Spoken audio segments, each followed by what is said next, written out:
Hey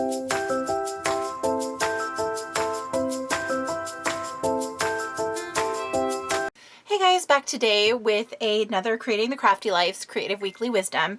This week I am going to do some, I guess I'd call it color blocking with washi tape. It's a fun way to create some different backgrounds, and yeah, and with your stencils and your inks. So you can kind of create a little bit of like one layer pattern paper just by using those. So let's get into it. So the first thing I'm going to do is I just have some washi, and you can use any width of washi that you want. I actually use the same washi for both these, and what I did is I just measured over on the dots. So I really like this one for the dots. It's a cute washi, but on my other projects I don't tend to use a lot of it. So but it was the same washi for both of these backgrounds. So let me show you what I did. I didn't measure the angle and things like that. And so there is that. Now, one thing before you put this on your paper, and let me zoom in a little bit. Okay, so before you put this on your paper, like new washi, if you put it on an ink blend, it's gonna tear your paper, because although it is like semi-sticky, it definitely will pull it. So what I always like to do is I will take like my long sleeve shirt and I just kind of lay it across there, or my pants, I just kind of lay it across there and I pull it up and I just kind of get some of the stick off of it, just so it's not as what's the word I'm looking for? So it's not as sticky. And then on your paper, like, you just choose what type of pattern you want. I've been really liking those angled corners, but you could go straight with it. If you're going to go straight with it, you may want to, what do you call it? You may want to line it up with your mat so that you know that your lines are straight. So you could do something like that. I'll just pull that back.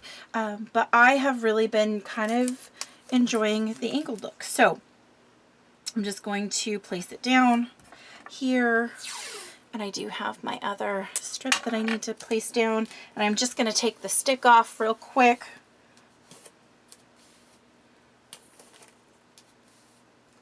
Okay. And I just want a lot of my stencil showing, so I'm going to make this pretty big, and we'll just kind of, let's go like that. Okay, I'm good with that. Like I said, I'm not measuring this. So the first thing I'm going to do is I'm going to take the shaded lilac and I'm going to lay down just a base layer of it. And the best way to do this generally is to start off your page in circular motions and just light. And that helps you from getting swirl marks and things like that if you're just doing a soft color wash. I am going to be a little more heavy-handed on it, and I want it to be a little more opaque. So I'm going to do that. So I've got this all laid down. Now, you guys will notice that I actually went over my washi edge right there, and I'm not too worried about it because I'm actually going to go over it with my darker color. Like, I'm going to take these up and I'm going to move them over, and I'm going to create just like a smaller strip to them. So that's fine, but that's why I did my my lighter color first. So what I'm going to use is I'm going to use this penny black stencil, and it is called, is there a name on it? I think it's called Luster. That's the name right there. It's just a rose one. And this one is really cool because you could do a lot of stuff with it. Watercoloring and multiple colors. So this one's pretty cool, but I believe it's called Luster.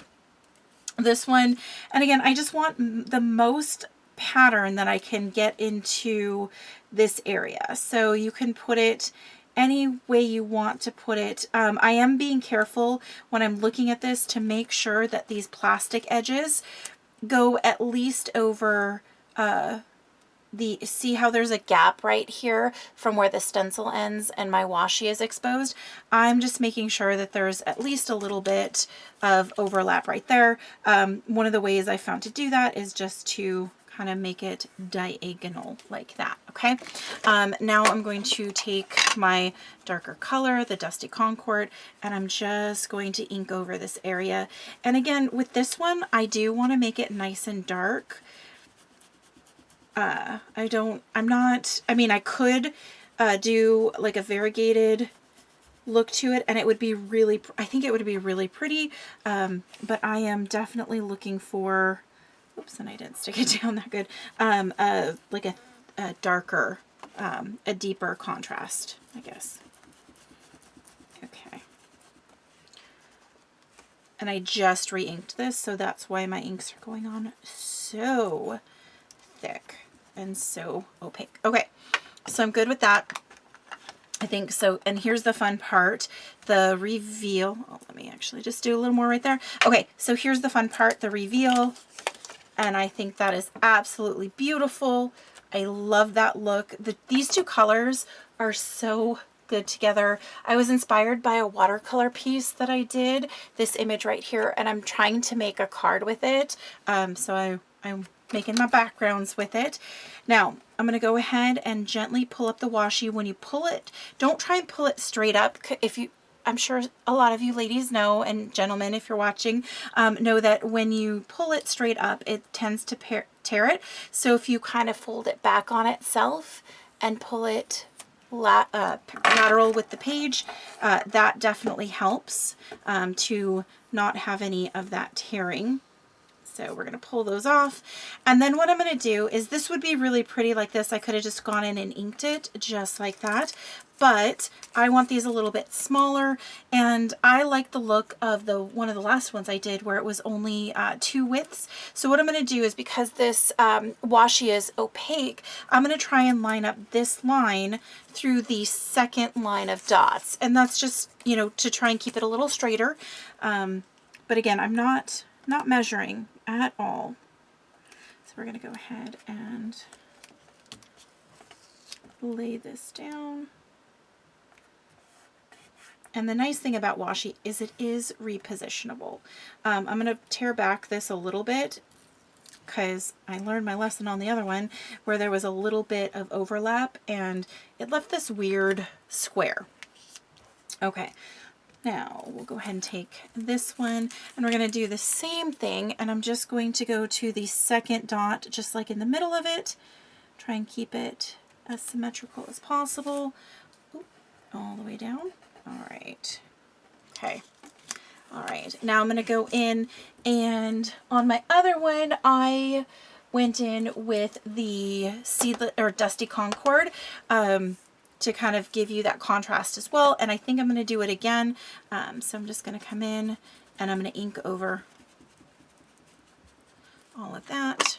And again, I'm going to make it nice and dark, so you're not even going to see the shaded lilac coming through. I think I'm pretty happy with that. Maybe just a little bit more up on this side. These will dry back just a little bit lighter. Okay. All right. Now for this reveal, look at that crisp line. And you can save your washi for many, many uses. I usually just stick it to the top of my glass mat.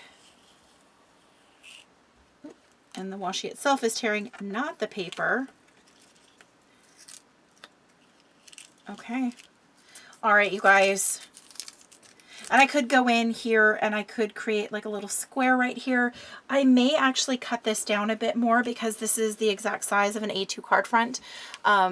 And so if I did that, it would, let me see, I have my dies here. I could actually cut that part off so you wouldn't even notice it. So I don't know exactly what I'm going to do, but if I was being fussy, I could go in and I could line the washi up just so I could create, get rid of this little void right there. So let's go ahead and zoom back out. So that is the washi color blocking technique that I'm using to create one layer backgrounds for some cards that I'm going to be making. And really, the combinations, you can use any combination you want, but I think that they turned out really pretty, and I'm really happy. So I hope you guys find this interesting, entertaining, and maybe educational, and it's something you guys want to use for your cards. But thank you so much for watching, and I'll see you guys next time. Bye!